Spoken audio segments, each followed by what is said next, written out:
2. Marcos 2, de 1 a 12. Marcos 2, de 1 a 12.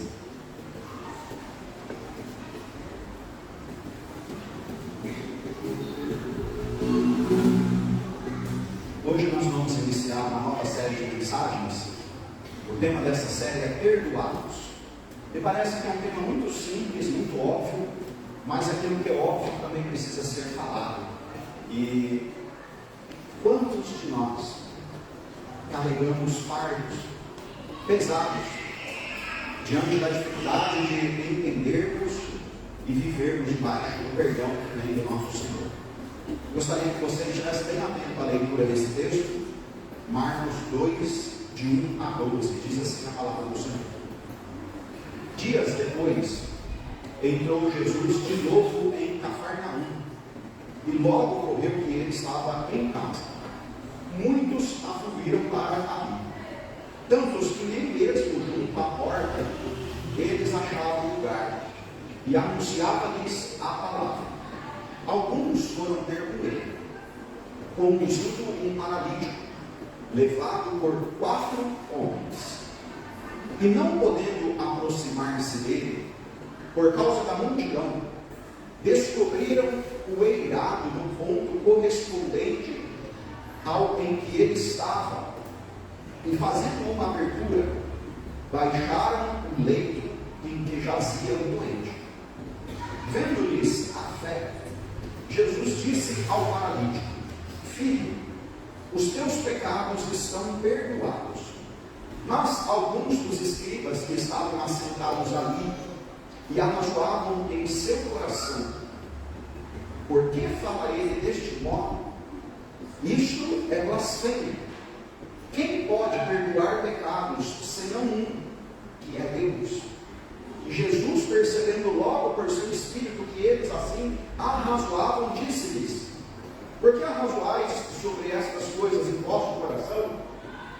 Qual é mais fácil? Dizer ao paralítico: estão perdoados os teus pecados, ou dizer: levanta-te, toma o teu leito e anda? Ora, para que saibais que o Filho do Homem tem sobre a terra a autoridade para perdoar pecados, disse ao paralítico: eu te mando, levanta-te, toma o teu leito e vai para a tua casa. Então ele se levantou e no mesmo instante, tomando o leito, retirou-se à vista de todos, a ponto de se admirarem todos e darem glória a Deus, dizendo: jamais vimos coisa assim. Vamos orar mais uma vez, meus irmãos? Senhor, peço que nesse momento o Senhor nos abra os nossos ouvidos e o nosso coração para ouvirmos aquilo que o Senhor preparou para nós. Senhor, meu Deus, dirige, Senhor, este momento. Que o Senhor fale de forma clara e que o teu nome seja glorificado aqui neste lugar. Em nome de Jesus. Amém. Meus irmãos, vocês já foram num lugar tão cheio que você não podia entrar? É difícil encontrar lugares assim. Semana passada eu estive num congresso em São Paulo e eu passei na frente ali no Campo de Marte, que fica próximo ao Pacaembu, São Paulo. E eu me lembro que há uns 20 anos atrás, mais ou menos, teve um grande evento ali na cidade de São Paulo, na gravação do CD Diante do Trono. Tinha muito crente lá. Eu estava lá no meio de... Eles falaram que tinha uma estimativa de cerca de 2 milhões de pessoas. Muita gente. Era um evento da gravação, uma das músicas do Diante do Trono, a gente cantou aqui no nosso período de louvor hoje. Era aquele período do auge, do Diante do Trono, e muita gente foi lá. E eu estava lá, na época eu namorava a Kelly, e teve um momento que nós chegamos à tarde, chegamos de ônibus, fomos de ônibus, tinha muito ônibus na região, e em algum momento passamos a tarde ali, precisamos usar o banheiro. Ficou 2 horas na fila do banheiro, 2 horas. Quando a gente voltou, estava começando a gravação do CD, e a gente não conseguiu voltar no lugar que nós estávamos com o pessoal da nossa igreja. Chegou uma hora que eu fiquei travado até do meu lado, e aí a gente falou assim: o que nós vamos fazer? Aí passou um vendedor de água. Falei, vou atrás do vendedor de água e eu vou conseguir chegar onde eu estava. Então o vendedor de água passou, eu peguei o braço da Kelly e nós fomos andando. Chegou uma hora que o vendedor de água não tinha mais para onde ir, e eu também, e a Kelly também não tinha mais para onde ir. A gente de repente parou, ficamos travados no lugar, não tinha como dar meio passo para frente nem meio passo para trás. Nós estamos num lugar, naquela comunhão gostosa dos irmãos, né? Aquela comunhão saudável. E aí depois de uma meia hora mais ou menos ali, o que a gente conseguiu fazer foi ir para trás. Porque para frente não tinha mais como. Então nós voltamos para um lugar que pelo menos dava para respirar.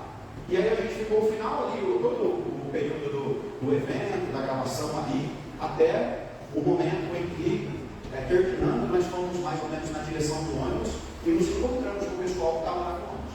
Esse foi o dia que eu fui na maior aglomeração que eu já tive na minha vida. Não tinha como passar. Quando eu leio esse texto, eu sempre me lembro daquela gravação diante do trono. Jesus estava numa casa, diz o texto que ele estava numa casa em Cafarnaum. Não era a casa de Jesus. Jesus nunca teve bens próprios, provavelmente era a casa de Pedro. Pedro era de Cafarnaum. Pedro já havia recebido Jesus como seu Senhor, já seguia Jesus, e Jesus estava ficando famoso na região. Havia curas, pessoas estavam sendo libertas dos demônios, o nome de Jesus estava sendo conhecido ali em Cafarnaum. Cafarnaum era uma região próxima de onde Jesus foi criado, Nazaré. Era a região da parte norte de Israel. Quando Jesus estava na casa, uma multidão afluiu para ali. Tinha tanta gente que nem na porta mais tinha lugar. Era muita gente. E diz o texto no versículo 2 que quando esta multidão se ajuntou ali diante de Jesus, o que Jesus fez? Anunciava-lhes a palavra. Qual era a palavra?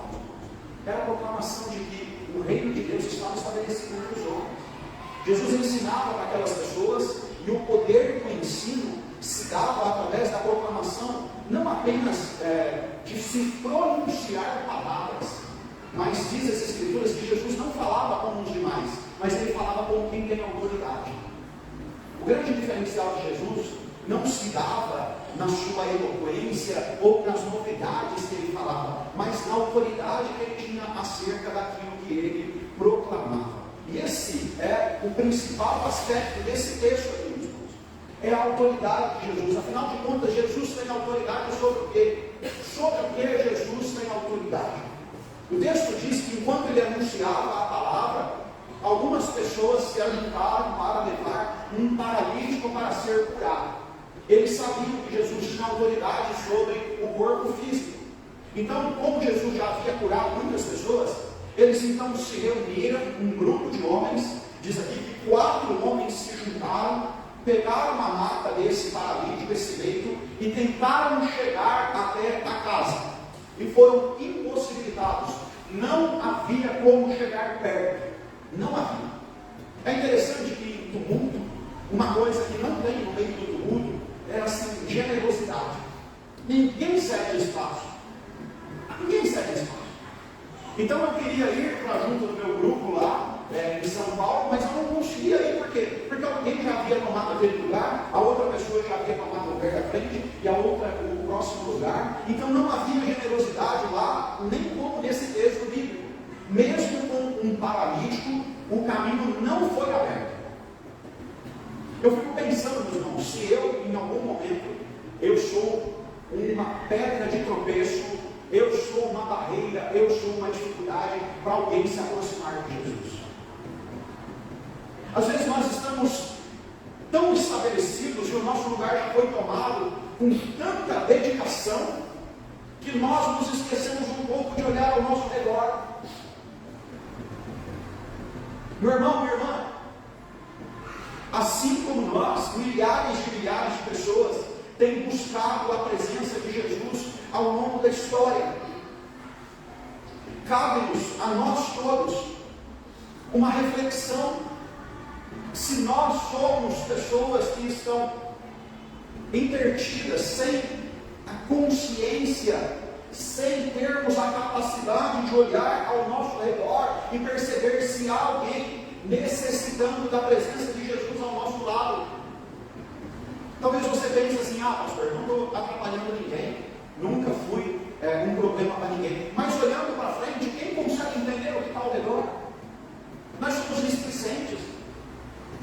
Ou nós somos hiperfocados e nos esquecemos do periférico. Mas 4 homens que não são identificados aqui, eles então procuram compreender a melhor forma de chegar até Jesus. E eles encontram o telhado. O telhado, as casas eram construídas nos tempos bíblicos. Um telhado que normalmente era confeccionado ali com palha, com barro e com uma estrutura de madeira. Era um telhado que as pessoas colocavam uma roupa para lavar, porque a gente lavou roupa aqui inteira, né? Era um telhado, o texto bíblico de Pedro, quando Pedro está orando e ele recebe a visão do lençol, diz o texto bíblico que ele estava em cima da casa orando. Então era um lugar separado, era um lugar que poderia ser pisado. E quando Jesus estava então na casa, aqueles homens sobem até o telhado, e diz o texto bíblico que no ponto que Jesus estava, eles descobriram o eirado. Então eles tiveram que quebrar o telhado. Foi isso que aconteceu. Eles quebraram o telhado da casa. Eles fizeram uma abertura, amarraram o leito, colocaram o enfermo, ver se isso é jeito de fazer alguém chegar até Jesus. Eles amarraram o leito, um em cada canto, e começaram a baixar. E eu fico imaginando que Jesus estava falando igual eu aqui, e Jesus começou a ouvir o barulho do telhado. E aí de repente cai um pedaço aqui do telhado, cai outro pedaço, cai, e de repente abre um buraco no telhado, e de repente começa a descer um leito, um paralítico, e eles começam a baixar o paralítico até que ele desce aonde Jesus estava. Imagino que devem ter aberto ali um espaço e para ali diante de Jesus a maca. E aí diz o texto bíblico no versículo 5 que Jesus tendo a fé não somente do paralítico, mas daqueles homens e da forma como eles conduziram aquele homem acamado, travado, sem mobilidade nenhuma. Jesus, vendo-lhes a fé, disse ao paralítico: filho, os teus pecados estão perdoados. Meus irmãos, o maior problema da humanidade é o pecado. Não é a paralisia, não é uma enfermidade, não é a falta de dinheiro, não são as crises que nós enfrentamos, as lutas. O maior problema da humanidade se chama pecado. Diz as Escrituras que todos pecaram. Todos.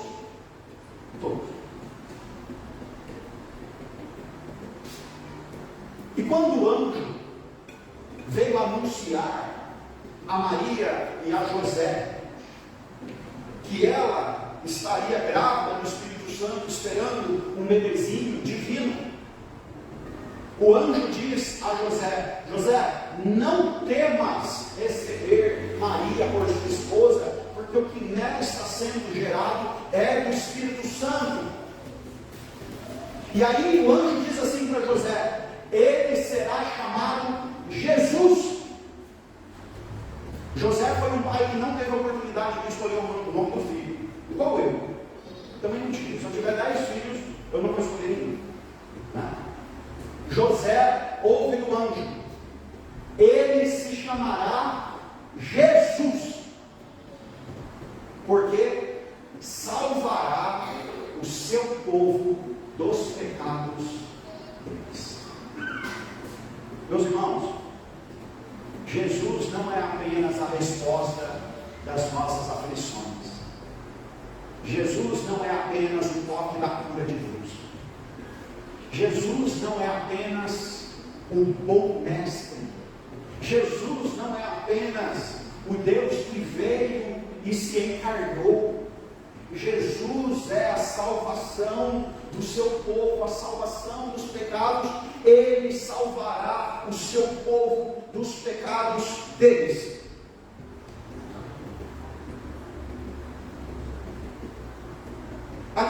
no texto é se Jesus tinha autoridade de perdoar pecados. Os escribas gostavam da palavra de Jesus, eles estavam aos montes perto de Jesus, eles tinham prazer na lei. E Jesus proclamava as verdades divinas com autoridade.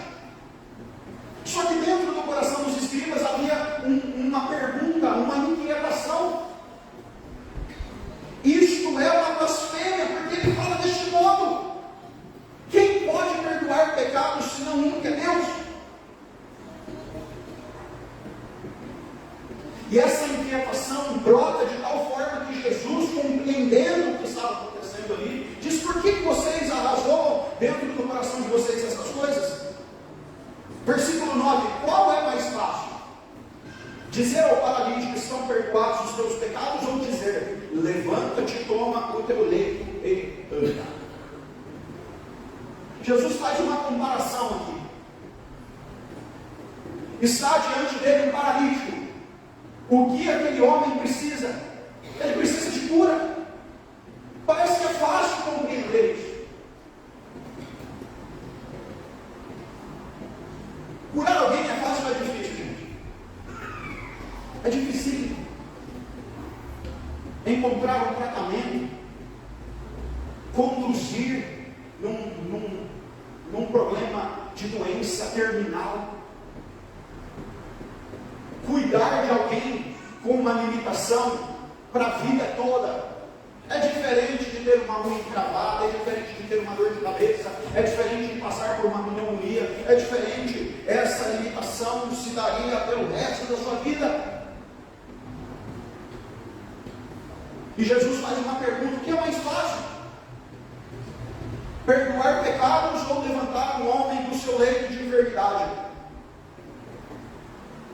Meus irmãos, eu não tenho dúvida nenhuma que, apesar de ser muito difícil encontrar a cura, é muito mais fácil resolver o problema da enfermidade do que resolver o problema do pecado.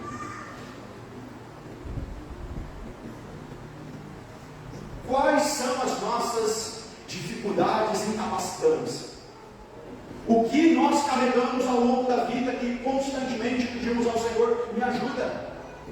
Pode ser uma limitação com relação às questões financeiras, e você ora pedindo a Deus: Senhor, traz uma bênção sobre a minha área financeira.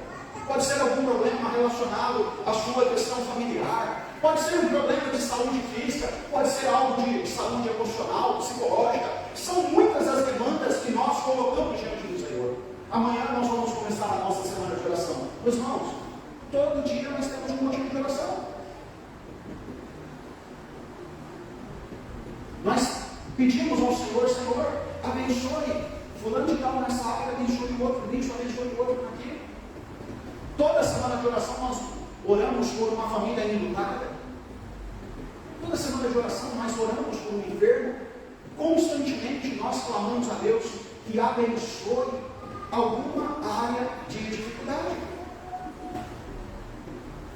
É engraçado que em alguns momentos nós nos acostumamos com a nossa limitação. Nós vamos sendo tão desgastados por aquilo que nós nos acostumamos com isso. A autoridade de Jesus, ela está sobre tudo e sobre todos. Só que tem um problema muito mais sério do que o problema da enfermidade. No primeiro capítulo das Escrituras nós lemos que Deus criou todas as coisas e viu que tudo era muito bom. Deus plantou um jardim, e neste jardim Deus coloca um casal, um homem criado à imagem e semelhança do seu Criador. O ser humano não foi criado de qualquer forma, meu irmão. Presta atenção nisso aqui. O ser humano foi criado à imagem e semelhança do seu Criador. Deus não fez o homem como ele fez o cachorro, como ele fez o cavalo, como ele fez um rio, como ele fez uma árvore. Deus fez o ser humano à sua imagem, à sua semelhança. Deus deu capacidade para o ser humano, capacidades que foram dadas pelo próprio Criador. Nós amamos porque Ele nos amou primeiro. Nós temos inteligência porque Deus tem toda a capacidade de raciocínio. Meus irmãos, nós podemos trabalhar porque Deus é trabalhador. Nós podemos conviver Pai, sim. Uma comunidade, o Pai, o Filho e o Espírito Santo. Tudo que há de virtuoso no ser humano foi dado por Deus. E a Bíblia não traz essa informação. E eu não posso especular, mas eu não tenho ideia de quantos dias, meses, ou anos, ou décadas se passaram entre a criação do ser humano e a queda. Mas diz as Escrituras que o ser humano, Adão, o homem, vivendo lá no jardim, um dia sentiu que lhe faltava alguém ao seu lado. E Deus criou da sua própria carne e do seu osso uma companheira que fosse idônea, semelhante. Deus cria a Eva e eles vivem de forma plena e perfeita. Não há dor, não há choro, não existe um sentimento de inferioridade. Eles cultivam a terra, eles recebem a presença do próprio Deus, e o Senhor lhe coloca algumas exigências. Olha, você não coma do fruto da árvore que está no meio do jardim. No dia que você comer esse fruto, certamente morrerá. Meus irmãos, o pecado veio na humanidade através de um ato de desobediência. E tudo que nós vivemos hoje é consequência disso. Tudo. Por que o ser humano é tão ganancioso? Por causa disso. Por que nós temos tanta dificuldade de convivência? O pecado. Por que nós sofremos tanto antecipadamente? A ansiedade toma tanto conta do nosso coração? O pecado. Por que nós temos dificuldade de sermos generosos? O pecado. Por que existe tanta morte, tanta dor, tanta violência, tanto roubo? Por que você tem que sair da sua casa e trancar as suas coisas, e esconder as suas coisas, guardar o seu dinheiro num lugar que tem um caixa forte? Por causa do pecado.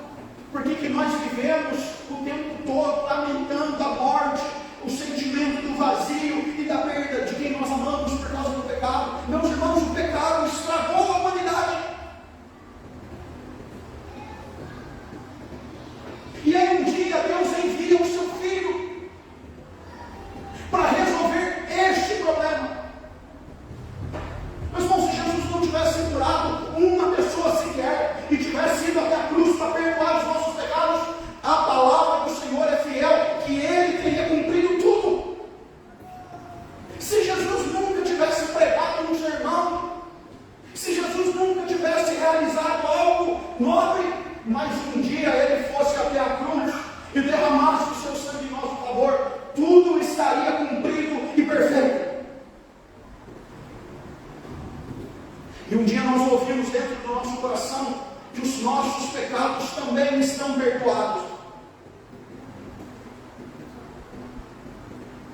Ao longo dos meus anos de pastorado, eu tenho percebido que a maior dificuldade que o crente tem é reconhecer o perdão e a graça de Deus na sua vida, o perdão libertador.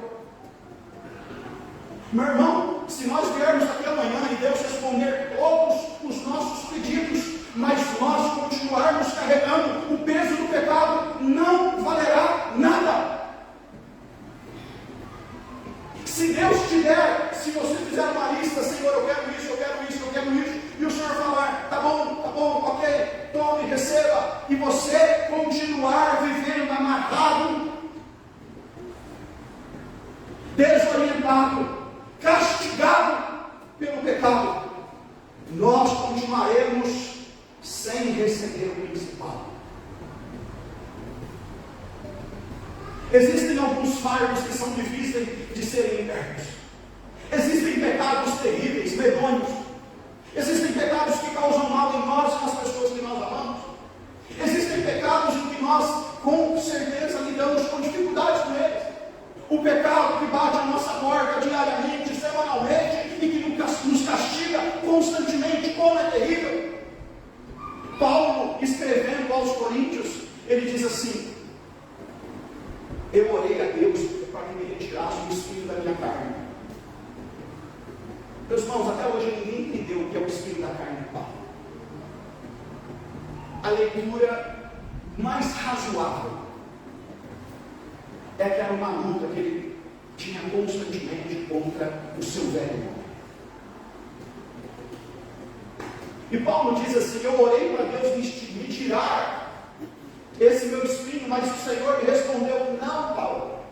Não, a minha graça te basta. Paulo, quando você é fraco, é que você é forte. Meus irmãos, o maior problema do reverendo Alain é o pecado. Esse homem que carrega um título, um ministério, uma igreja, que carrega um título de ministro do Senhor, luta constantemente com espinhos machucando terrivelmente. Não tem condições de vir aqui à frente da igreja e dizer: olhem para mim, o santo. Não. A miséria, meus irmãos, que o pecado faz na nossa vida nos machuca constantemente. Quanta vergonha. Eu ainda não entendi direito porque o crente vem tão pouco na igreja. Me parece que um dos motivos é a vergonha. Nós nos envergonhamos de Deus. Quão miserável eu sou. Aquilo que eu não queria fazer, eu estou fazendo.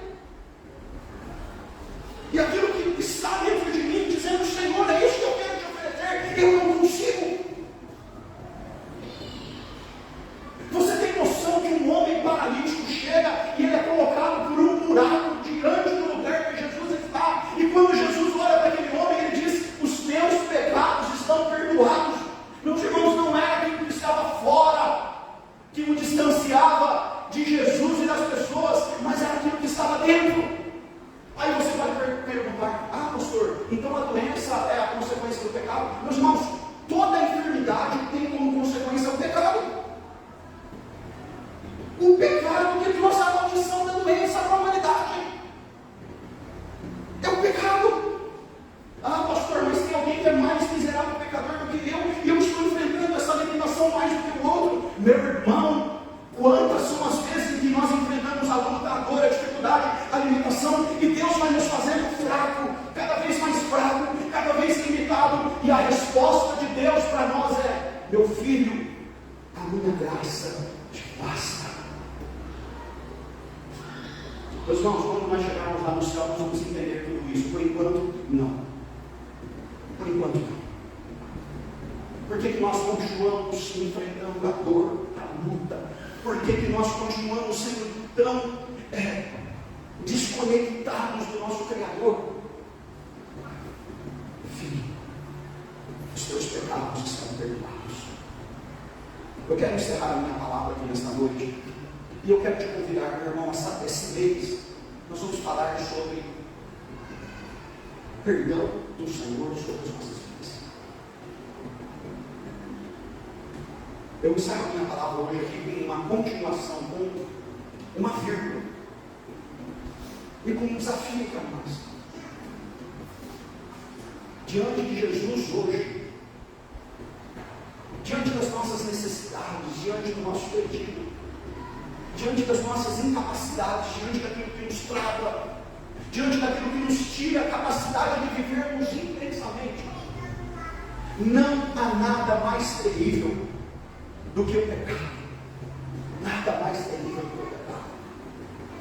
Se Deus pudesse te resolver 1000 coisas aqui hoje, e você saísse daqui carregando as consequências, os fardos e as marcas do pecado na sua vida, eu quero te dizer que você sairia daqui um completo derrotado. Mas há algo que Ele pode fazer, Ele é poderoso, Ele é fiel, e diz as Escrituras que se nós confessarmos ao Senhor, se nós entregarmos ao Senhor o nosso coração quebrantado, compungido, o nosso coração sincero, sem vaidades, às vezes até mesmo sem palavras, mas um coração quebrantado e um coração aberto, diz a palavra do Senhor que Ele é fiel e justo para nos perdoar os pecados e nos purificar de toda injustiça. Meu irmão, Deus não quer que você fique carregando os fardos pesados do pecado. Deus não quer. Existe um alívio, e esse alívio se chama perdão. Tem gente que precisa hoje receber o perdão de algo que fez há 30 anos atrás, e carrega os fardos e as marcas durante anos, mais anos, daquilo que aconteceu no passado. Tem gente que hoje vai pedir perdão e vai sair daqui, e amanhã vai precisar pedir perdão de novo, e depois de novo. Jesus Cristo veio para resgatar a humanidade caída no pecado. Só há uma forma de se fazer isso: pagar o preço. Deus não deixa para lá, Deus não finge de pouco. Deus não finge que está tudo bem. Deus não quer que você saia daqui fingindo mais uma vez que está tudo legal.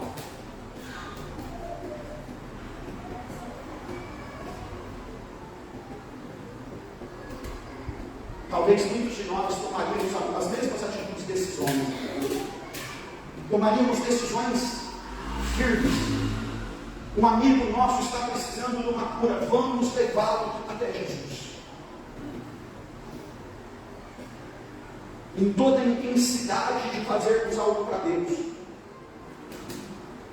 o convite do Senhor para nós é o convite da graça, o convite da restauração. Os teus pecados estão perdoados. Nós vamos participar da mesa da ceia nessa noite. Um banquete de graça. Um momento em que Jesus se reúne com seus discípulos e ele entrega a graça. A graça se torna real, palpável. É um momento em que nós devemos tomar conscientes do que somos e conscientes daquilo que Ele está fazendo em nós. Eu sei que tem muita gente vivendo com o Senhor envergonhado, constrangido, limitado. Eu gostaria que hoje fosse um tempo de liberdade, de graça. Gostaria que neste momento em que nós participamos da mesa do Senhor, nós fôssemos libertos, livres. Feche seus olhos. Eu quero orar por você. Meu irmão, minha irmã, há graça do Senhor, há perdão, há restauração, há liberdade, há vida. Jesus tem autoridade sobre tudo. Ele já fez muito mais do que nós imaginávamos.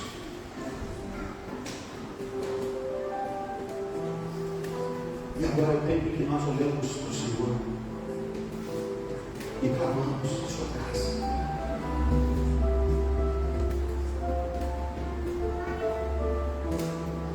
Eu quero orar por você. Não desperdice.